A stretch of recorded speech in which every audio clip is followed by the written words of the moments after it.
You wanted the best. You've got the best podcast, the hottest podcast in the world. The Chris Voss Show, the preeminent podcast with guests so smart you may experience serious brain bleed. The CEOs, authors, thought leaders, visionaries, and motivators. Get ready. Strap yourself in. Keep your hands, arms, and legs inside the vehicle at all times, because you're about to go on a monster education roller coaster with your brain. Now, here's your host, Chris Voss. Hi, folks. This is Voss here from the ChrisVossShow.com, the ChrisVossShow.com. Hey, we're coming here with a great podcast. We certainly appreciate you guys being on the show. We've got an amazing guest. I had read her father's book back when I was 20, somewhere in my early 20s for entrepreneurship, 7 Habits of Highly Effective People, Stephen R. Covey.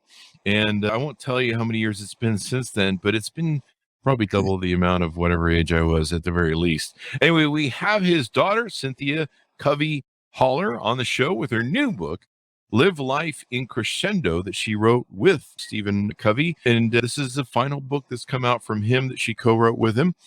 So we're going to be talking to her on the show. Be sure to check out our recent episode yesterday with the multi-billionaire David Rubenstein. That was a great show. And then we've got the governor of Massachusetts coming up on Friday. So you definitely want to check out those shows. Refer to the show, as always, to your family, friends, and relatives. Tell them to join the Chris Voss Show family. The family loves you but doesn't judge you.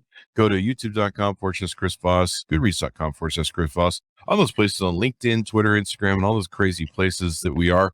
In fact, this morning, we just got our journalist on our journalist account at LinkedIn. We just got live audio, so we can now do live audio stuff, kind of like what they used to do in Clubhouse, or many what used to follow me in Clubhouse they used to do. So we're actually going to start doing daily live audios over there. So check that out. We'll probably be discussing some of the things we do on the podcast as well. And of course, you can get the live broadcast of LinkedIn over there. She is the newest author of the newest book that just came out yesterday, September 27th, 2022. The book is called, again, Live. Live.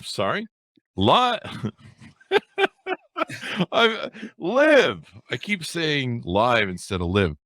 Live Life in Crescendo. Your most important work is always ahead of you. The Covey Habits series book, written by Stephen R. Covey and Cynthia Covey Holler. Did I say Covey or did I say Covey Habits? Did I mess that up on the Covey Habits? That's okay. You got it right at the end. There you go.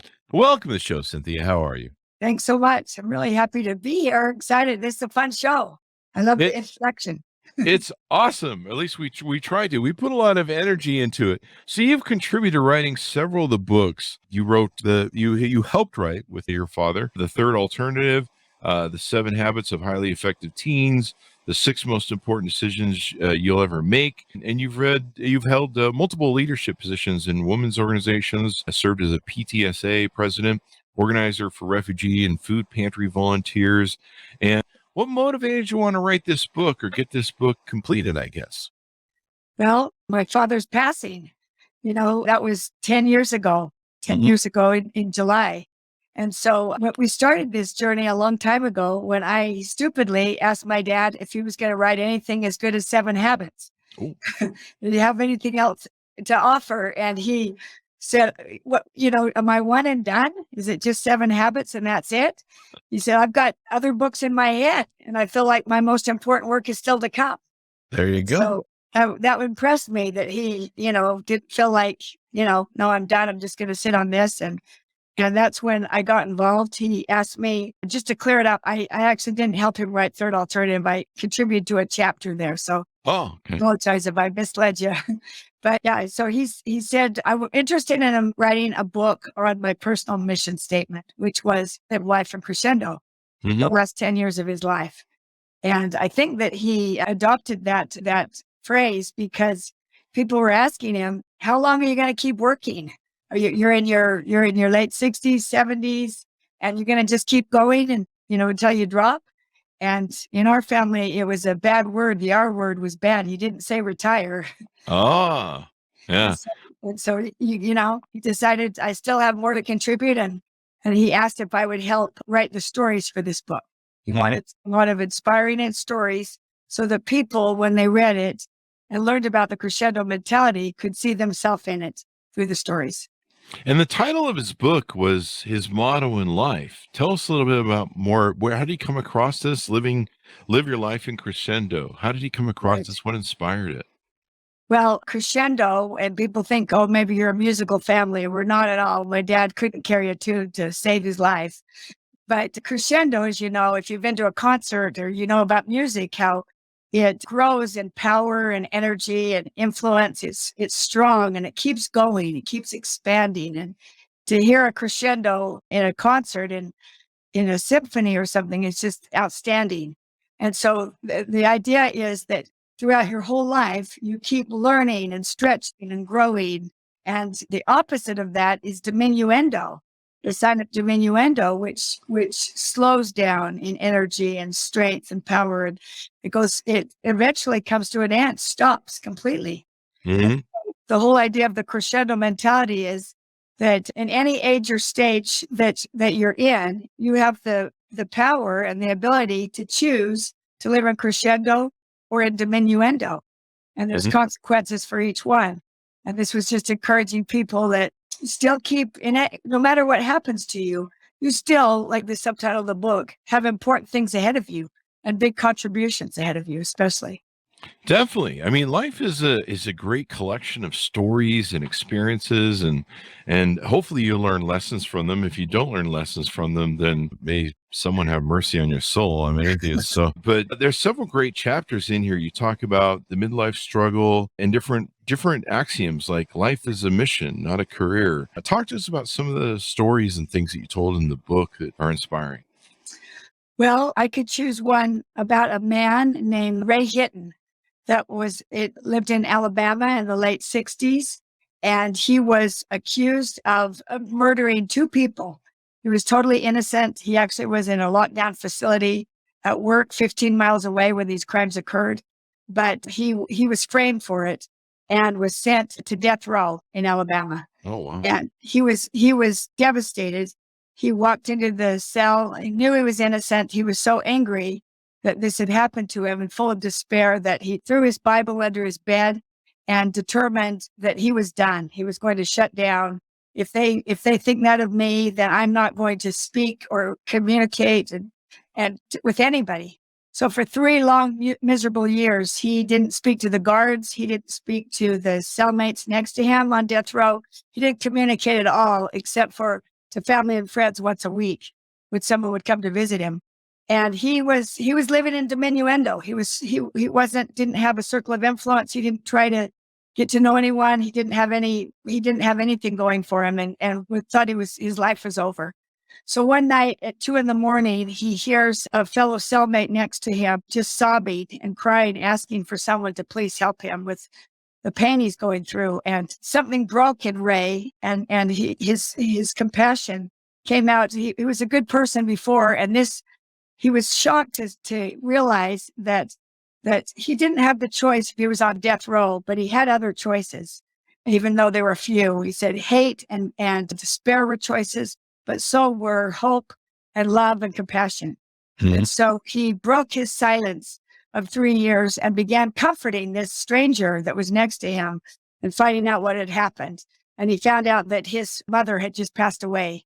And this inmate was just destroyed by this and didn't know if he could go on, not have seen his mother, and now she was gone. And so he spent the night just talking and comforting him and got him laughing and telling stories about his mom and things she used to do for him. And it awoke in him the feeling that, I can choose. I don't have a lot of choices, but I can choose to become a light and a beacon to people around me. I can't have my personality and my character come through. And so this is what he did for the next 15 or so years, is became a light and a beacon to the guards, to the people around him. He formed a book club on death row and got permission to meet with some of the prisoners for that. His circle of influence expanded as he was learning and influencing other people. And he never gave up hope that he knew he was innocent and that it was going to be proven one day. And so he was fortunate enough to draw the attention of Brian Stevenson. If you know him, the Just Mercy Lord, he wrote a book and there's a movie about it. So he got involved and pleaded his case before the Supreme Court of the United States. and he was found completely innocent of all charges and released. He was released after 30 years, almost 30 years. And Ray walks out the door and he says to his family and friends, "The sun does shine." And that became the title of New York best-selling book that he wrote 4 years later about this journey that he went through from despair to hope, and his life expanded. He living in Crescendo. He now is a advocate for those who are falsely imprisoned like he was. He speaks with Brian Stevenson. He's a great member of the community. His influence is reaching across the world, where before he had absolutely none. So this is just an example of crescendo mentality, either choosing to live in a crescendo or diminuendo, and the consequences that happen. And one of the most inspiring stories, I think, of the book. Hi, folks. Chris Voss here with a little station break. Hope you're enjoying the show so far. We'll resume here in a second. I'd like to invite you to come to my coaching, speaking, and training courses website. You can also see our new podcast over there at chrisvossleadershipinstitute.com. Over there, you can find all the different stuff that we do for speaking engagements if you'd like to hire me, training courses that we offer, and coaching for leadership, management, entrepreneurism, podcasting, corporate stuff. With over 35 years of experience in business and running companies as CEO, I think I can offer a wonderful breadth of information and knowledge to you, or anyone that you want to invite me to for your company. Thanks for tuning in. We certainly appreciate you listening to the show, and be sure to check out chrisvossleadershipinstitute.com. Now back to the show. That is inspiring. I love the concept of the beacon. My book was named Beacons of Leadership that we put out last year. In fact, I think in a few more days it turns 1 year old. But Beacons of Leadership, the idea of a beacon and being something that beams your influence to other people, that shines a light sometimes in the most darkest of corridors and inspires others and lifts others. Each of us can do that in dark spots of our life. In fact, sometimes when I'm in my darkest, I try and go figure out how to help people and serve someone other than myself, and it gets me a little out of whatever I'm going through, because I'm doing something for someone else as opposed to just sitting in my own little pity party. That's true. And Chris, that's one of the main messages of the book, is that life is about contribution, not accumulation. And that serving other people is where we ultimately find our greatest joy and happiness, and can help us through our problems as well. There's a great quote by Pablo Picasso that says, the meaning of life is to find your gift. The purpose of life is to give it away. And we talk about that in different stages that we've identified as times where you have an opportunity to identify what's going on and seeing if you're going to live in crescendo or diminuendo. I hope people will adopt the crescendo mentality. I learned my thoughts on retirement from Warren Buffett, and he said, I'll retire 7 years after I die. So that's just my plan. I seem to be getting smarter as I get older, maybe because I'm learning so many good lessons as I get older.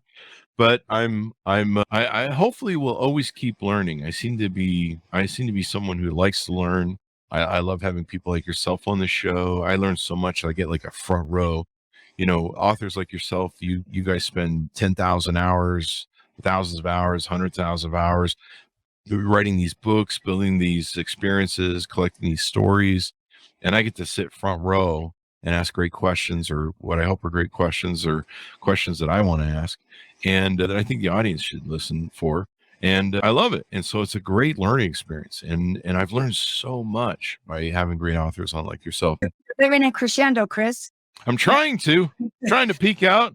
I would rather live in crescendo and then explode at the end and hit the wall, and they're going to go, he went out in glorious flame, than to fade away, I suppose. My family tells a funny story of my dad, because he built his dream home at 61. Yeah. My younger brother, David, who's kind of the jokester of the family and keeps us in line with, he can say things that others can't say. We were at the construction site, and he raises his arms up. He just can't believe that my dad, he's incredulous that at this old age that he supposes the end of his life, he's building this home. And so he stands there and raises his arms and says, at the sunset of his life. And yet he builds. Yeah. I mean, And my dad wasn't building, to him, he got a good laugh. And he wasn't building a home. He had a vision for that home, that it would be an intergenerational place where cousins could be best friends and gather, and where we could support each other. But to David, it was like, you're at the end of your life. Why are you doing something like this? When he had plans for making it a family place of enjoyment. yeah, I mean, there's no reason to start winding down your life. I mean, I'm smarter. I've probably know more about my life and living life at 50 when I hit 50, and about every year since 50, I've learned it almost seems like I'm expanding my knowledge and experience and skill set more than ever before. Yeah. And part of it's because I have that, a catastrophe behind me of 50 years of learning from that and going, well, I probably should stop doing that. So, experience and wisdom. yeah. And that's the advantage of being older, that as you get older, you have actually more to offer. So society's kind of like, oh, as you get older, well, you put you out to pasture, you're not needed. But look around and see all the coaches and the leaders. We even have a president that's older. Look at people all across the nation that are doing important things and contributing past the typical retirement age. And my father believed the choices weren't just that retire or keep working. He saw the third alternative was make a contribution. Yeah. I think Joe Biden can bicycle farther than I can. He fell off a bicycle the other day, and where most people his age, if they fell off a bicycle, they break a hip. He's like, don't worry about it.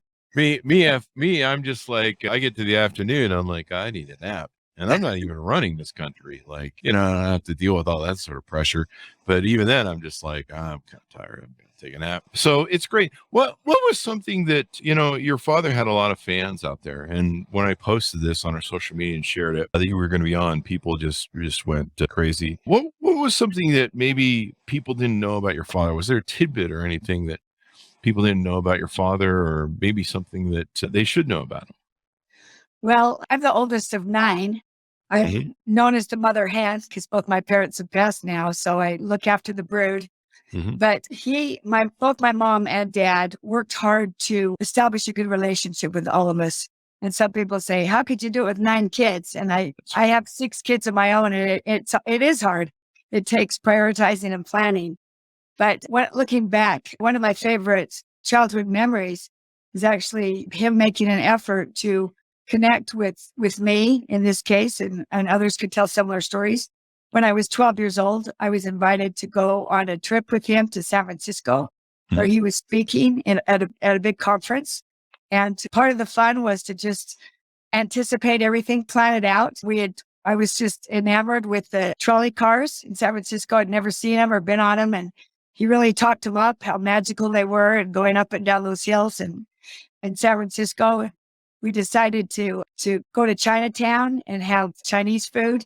That was our favorite. And he said, there's nothing like authentic Chinese food. Well, I'll take you right to the heart of it. And then we were going to shop at some of the fancy stores for a few school clothes, take a taxi back and swim in the pool before it closed. He was actually famous for swimming in the pool when it was closed too. He would just go under the rope there and pretend he didn't hear the guard running back and forth trying to say, sir, the pool is closed now. And he'd do an underwater flip at the other end and pretend he didn't hear him until he was done working out. Mm-hmm. And then we would order a hot fudge sundae and watch the Late Show together. So we had it all planned out, and it was working according to plan. I was in the back of the room waiting for him. As he was making his way to me, he ran into one of his good friends from college that he hadn't seen for years. Oh, wow.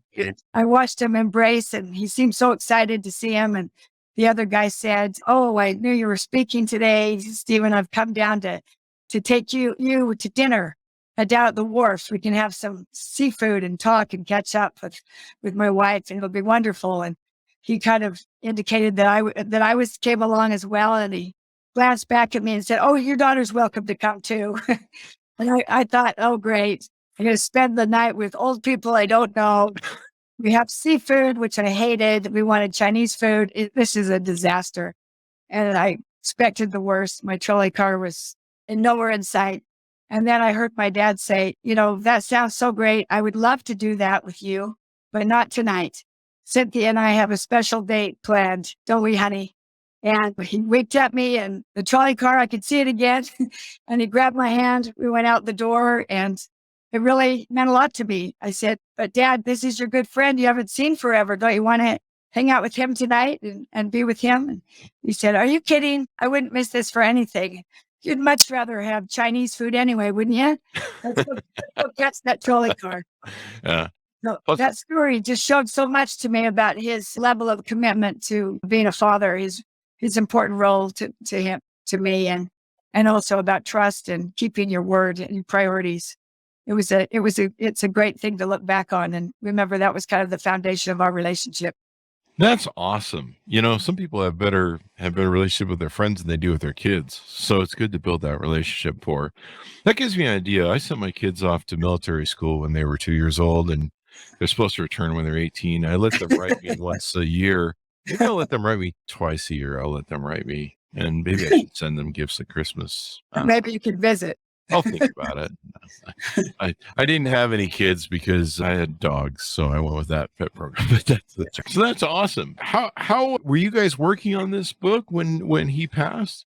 Yeah, we after I insulted him by asking if he was going to write anything else that was of value, he said, "Why don't you help me on this book?" We didn't know this was going to be his last, but he assigned me to write the story that would make it come alive, so people could see themselves in these and make it kind of interesting. And so I interviewed him for the first couple of years. That's what he said. He basically wanted me to write it, but he said, "Get my ideas on it, and then we'll figure it out together." And then he passed away before we were done. And I regretted that I didn't have my part done. He kept calling me, and I have 6 kids and involved in a lot of community things. And I was working on it, but it wasn't finished when he passed away. And so I just hope to be a faithful translator of his vision for Live Life in Crescendo. It was kind of a neat experience to write it after his passing. It drew me really close to him while I was thinking of writing about it. And I wanted to get it out there because I knew that people that have been inspired by his books before, like 7 Habits and others, would see this as, one last one, kind of his last lecture or last message that he wanted to share that he felt like was very important to him. And it's kind of, about him, what his thinking was, what his mantras were, and everything else. I love some of the titles from the chapters because they're just so inspiring, and you can tell what you're getting into and the stories that you're telling. Life is a mission, not a career. I love that. People are more important than things. That's something we all need to be reminded of, especially I think in today's world. Leadership is communicating worth and potential. Tell me a little bit about that, because I'm really into leadership. What does that mean? Leadership is communicating worth and potential.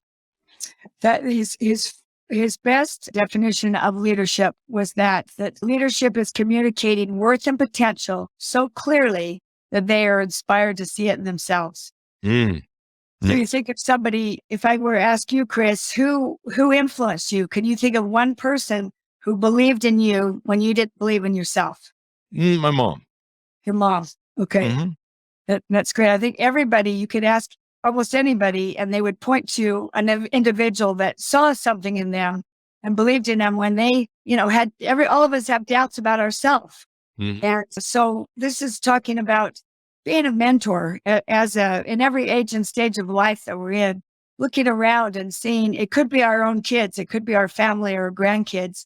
It could be somebody in the neighborhood that you can see is struggling, a young boy that needs a role model, or maybe an athlete. Maybe you excelled at something. Maybe you're an athlete, or you're an author, or you're a doctor or something. And you could identify someone that you think could use your wisdom and experience. Like you were saying, Chris, how much you've learned in these 50 years. Wouldn't that be wonderful if you could help use that to build a bridge for someone else to follow by believing in someone who maybe doesn't believe in themselves?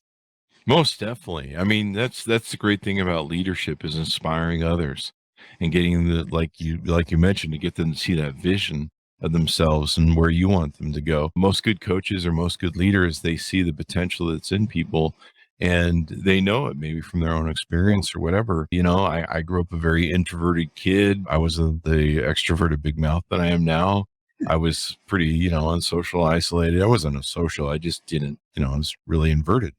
And owning companies, different things changed that in my life journey. But people, I grew up poor, and, I know what that's like. So when I meet people that, they'll say to me, well, I could never, do what you do with all the talking thing and all that. I'm very introverted and stuff. And I'm like, you don't understand how I grew up. I grew up poor, and I grew up introverted, and I was a fly on the wall. I watched everybody do things, and I didn't do anything myself when I was, my teens and as a child. And so I'm like, you can become like me. And they're like, well, that doesn't sound good at all. No, I'm just kidding. But no, it's great that you can inspire people, lift them. You talk in the book too about the Rachel Covey Foundation. Tell us a little bit about that and what your family's doing with that. Yeah, that's one of the greatest things that our family's involved in. There's a lot of different stages we identify of life, and one's a midlife stage, stagnant stage. One's a pinnacle of success stage. What do you do if you have been successful? What do you do next? Do you, sit on your laurels and just enjoy your success, or what comes next? How can you contribute?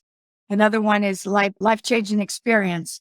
And this is where that would fit. At the end of the book, I talk about 3 experiences our family had. Well, we had the journey of trying to live in Crescendo as well. Sometimes you look at other families and you think, oh, they're perfect. Everything's great for them, or they don't have any trials or struggles. And actually, every family has problems and has things they need to work through and things to overcome. And our family, this one with my brother that I wanted to share, his daughter was 21, Rachel, their oldest daughter, oldest of 8 children. And she passed away from effects of depression when she was 21 years old. Wow. And this was devastating to our whole family, and especially to her parents, Sean and Rebecca. My brother, Sean, was told by somebody that, I'm so sorry this happened. You're always going to have a hole in your heart from what happened, from her loss.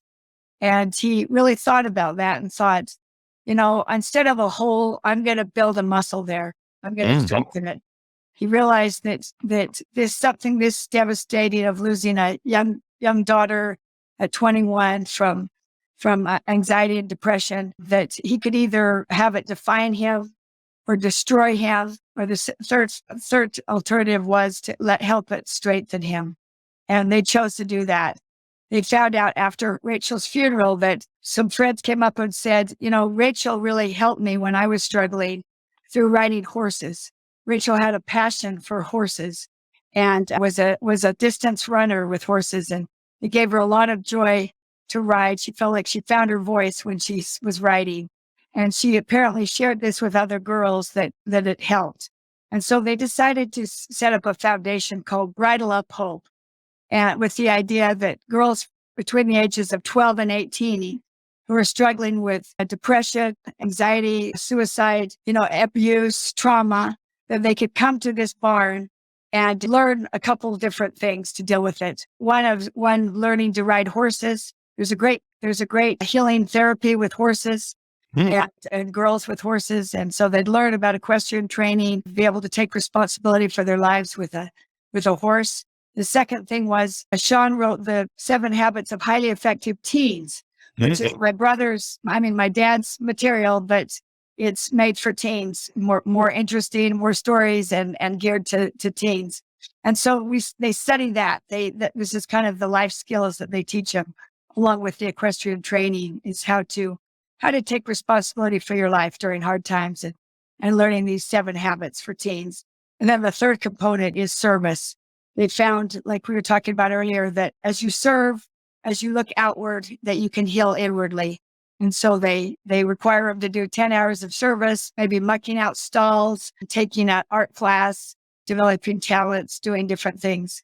And so this is an incredible program that's been going on for 10 years. It's a nonprofit. They just run by donations, and over 1,000 girls have gone through this program, and it has definitely saved lives. They've done surveys after parents, and they said 93% of parents say it was life-changing for their daughter. Wow. And it gives them hope that okay, I can overcome this abuse that I experienced. I had great trauma a few years ago, but like the subtitle of the book, I have important things ahead of me. My life's not ruined. I'm not a victim. I can choose otherwise. And it's been amazing. All of the family is supportive of Bridal Up Hope, and it has changed lives and is still doing it today. That's extraordinary. Getting outside sometimes too of your environment and getting into a new environment and going to a place where you can learn, be challenged and grow can really be helpful. And, I love the concept of living a life in crescendo because you some people look at the end of their life like, oh, it's the winding down and, I retire and, no one cares about me anymore. But it's the greatest time in your life to, spend time learning more, developing new skills. I'm always trying new habits or little adventures that I try and do. I'm always trying to improve myself, and hopefully I'll be doing that till I die, as long as the old noggin stays working up here. That's a right idea, Chris. We call it the second half of life. Yeah. I encourage people to have the crescendo mentality, to not say what you can't do during that second half. I mean, you look at someone like a Jimmy Carter. Mm-hmm. He didn't get reelected the second term, which must have been devastating to him. Mm-hmm. He goes back to Georgia, and instead of just building a library and charging hundreds of thousands of dollars for speeches, he went into humanitarian work. He's known for Habitat for Humanity and for the Carter Peace Center and for contributing so much more after he was at maybe the pinnacle of success. And yet his most important work was ahead of him. He's our best post president we've ever had. And as a president, he wasn't rated as high as some of the others. So it was true that his important work was still ahead. And so in this time of life, you're right. You've got the most resources you've ever had, the most time, the most money, probably, the most wisdom and experience. And so how are you going to use that to better, people around you, starting with your family, your neighborhood, seeing a need and responding? And that's the example of living in crescendo. Mm-hmm. If I can give one example of a lady that named Hester Rippey, who was 77, that moved, about an hour away from where I live. And she her goal when she moved from Texas was to spoil her grandkids. Well, she looked around her small hometown and found that there was a lot of illiteracy there, a lot. And she decided to do something about it. So at 77, you think, well, what could she do? Well, she went and bugged the mayor to give her a little bit of room in the city library and began tutoring kids and even adults. She found that a lot of adults in that area couldn't read well.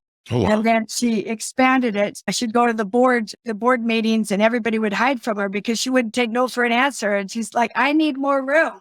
I need buses to take these kids after school to be able to read. And anyway, she established the Hester Rippey Literary Center, which has had over 300,000 people have learned to read through her program. And she has over 100 volunteers that run it. Wow. She's in her late 70s and just saw a need and responded. That is awesome. And you have more time when you get older too. And like you said, you're usually more successful. You're making more money. I have more freedoms now than I ever had. Plus, I think the other important thing is I got all the stupid things that I could do out of the way when I was young. You're right. You have more experience and wisdom, and you can put that to good use. Yeah. If you'll do it besides just laying on a beach in Florida and soaking up the sun. Yeah. Kind of think, what should I be about? How can I contribute? Yeah. I got all that hard drinking, doing stupid things out of the way when I was young. So now I'm all like, oh, we're not doing that anymore. So there you go. Well, this is definitely inspiring, and it's a wonderful legacy built on your father's. It's been wonderful. Anything more you want to tease out of the book before we go? Well, I think I would just challenge people. You mentioned life is a mission. Not, my father taught life is a mission, not a career. Mm-hmm. It was something his grandfather taught him.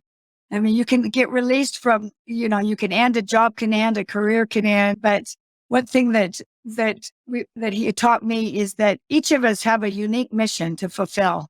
It sounds like you've got something in mind about a mission, Chris, with this show, trying to inspire people, having guests teach others something, maybe a skill or a new paradigm or a new way of thinking. And my father would always challenge people to detect. Viktor Frankl said, you don't invent your missions, you detect them within yourself. And so maybe you're introspective and you think, okay, what means a lot to me? What can I offer those around me that I can just do, from where I'm at? What can I give that will make a difference? What is my mission? What am I about? And that mission will become a legacy for your children to look up to and admire. And each of us have something special that we can contribute to someone else that no one else can. And we can't be overwhelmed by it and think, oh, I don't have a lot of money or a lot of influence. You just have to start where you are and help the person across the street that can't mow their lawns and that, is too old to do yard work or someone who's friendless. And you just start and begin, and your circle of influence will increase and expand. Yeah. It's amazing to me, the influence and inspiration that we can have on other people. And a lot of times we don't even realize it. On my Twitter feed, over 12 years on my Twitter feed, we used to feed lots of inspiring quotes, probably some from your father. We had all the top motivational speakers quotes that were in there. And 2 times during those 12 years, I had someone write me privately and say, I was going to end everything today. And I'd planned it out, and I was done. And I came across this random quote that you put out, and it inspired me and motivated me to stick around. And you don't know the influence you have on other people. Yeah, I didn't plan it. I was like, hey, we should put these out in case people want to commit suicide today. And it was awe-inspiring. And people have told me that in life, and sometimes I don't find out till years later that I influenced them. They'll come out and tell me that, hey, this touched me and moved me years ago. How you talked about death, about one of your dogs or something, and inspired people. And you're just like, wow, I had no idea that had the effect on people. So it's wonderful and beautiful. Thank you very much for coming on the show with us, Cynthia. We really appreciate it. Oh, you're so nice to invite me. And I really appreciate having the opportunity to share this message and hope that it will give some inspiration to others. There you go. There you go. And give us your .com so people can find you on the interwebs. No, I'm just on LinkedIn, and I'm Cynthia Covey Haller on Instagram, and I just connected in the normal places. So I'm happy to respond to anybody, and I'm just hoping to be a good influence. This is something I've worked on for the last 10 years, and it's been my mission that lately to bring this about. So I'm grateful for any promotion of this idea of the crescendo mentality, because I feel passionate about, like my dad did. There you go. There you go. Order up the book, guys, wherever fine books are sold. Live Life in Crescendo. Your most important work is always ahead of you. Part of the Covey Habits series. Check it out. Just came out yesterday, September 27th, 2022. I really encourage you to pick up the book. Thanks to everyone for tuning in. Go to youtube.com/Chris Voss. Go to LinkedIn and all of our different accounts across social media. Thanks for being here. Stay safe. We'll see you guys next time. And Thanks, that should Chris. have us